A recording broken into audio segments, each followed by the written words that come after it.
Today, housing affordability stinks.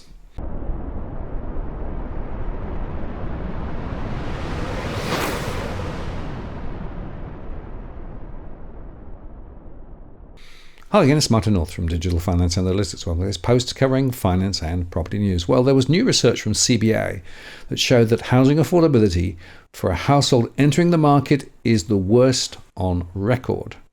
They presented analysis based on an estimate of the percentage of a household's pre-tax income that will be directed to servicing mortgage repayments for a newly purchased medium-priced dwelling. Now, they do make some really big assumptions, however, namely that the household is assumed to contain two income earners who each receive average total full-time earnings based on data from the ABS Average Weekly Earnings Release.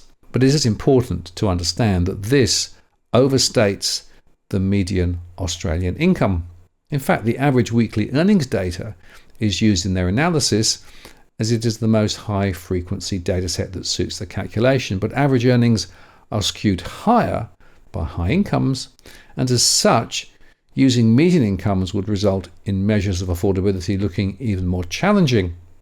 In fact, to illustrate this, here's some less frequent and more lagged data on median income to serve as a comparison. And in fact, for a more realistic picture, here is the latest actual gross income by state per household from the DFA surveys. And the average household income in New South Wales is around $122,000, compared with the CBA estimates of $215,000 in Sydney.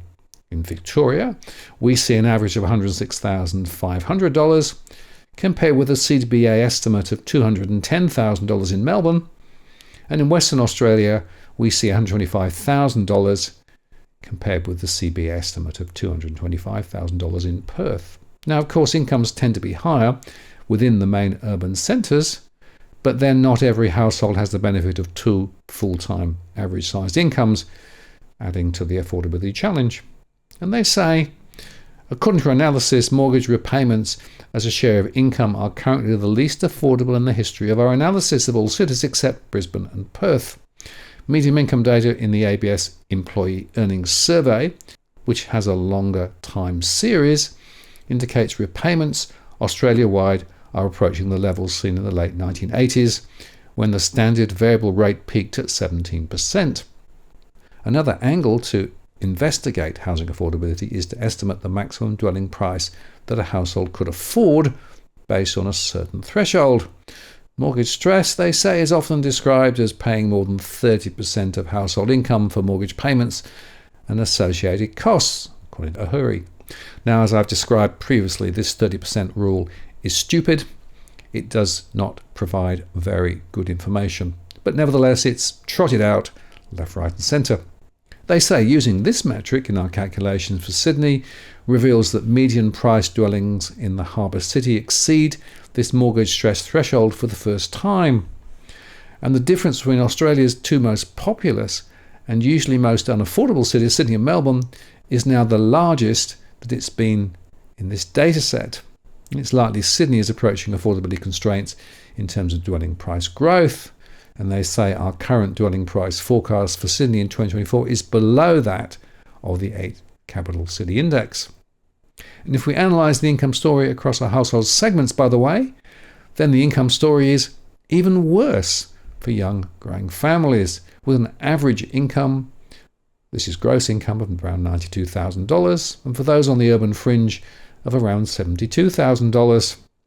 And the average first-time buyer typically has an income of around $114,000, while those wanting to buy but have yet to make a transaction at around $85,000. So my point simply is this. The CBA shows affordability is shot based on that estimate of double gross average incomes, but in reality, it's a whole lot worse. No surprise, therefore, that our mortgage stress analysis continues to deteriorate. And in fact, next Tuesday on a live show, we'll go into that in a lot more detail. And you can dwell on specific postcodes and look at the information at a more granular level. And here is the killer slide. Income distribution across the country. While a few are fortunate enough to earn more than $1 million a year, half the population is way under the median, and that means that for many, property purchase is just a pipe dream. So, bottom line is this: CBA is definitely demonstrating a problem, but they're massively understating it. I wonder why. Now, if you're buying your home in Sydney's contentious market, you don't need to stand alone. This is the time you need to have Edwin Almeida from Ribbon Property Consultants standing alongside you. Buying a property is both challenging and adversarial. The vendor has a professional on their side. Emotions run high, price discovery and price transparency are hard to find, and then there's the wasted time and financial investments that you make. Edwin understands your needs, so why not engage a licensed professional to stand alongside you?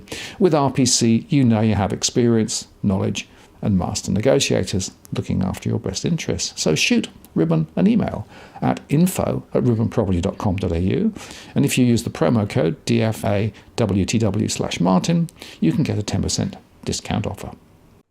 I'm Martin North from Digital Finance Analytics. Many thanks for watching, and I'll see you again next time.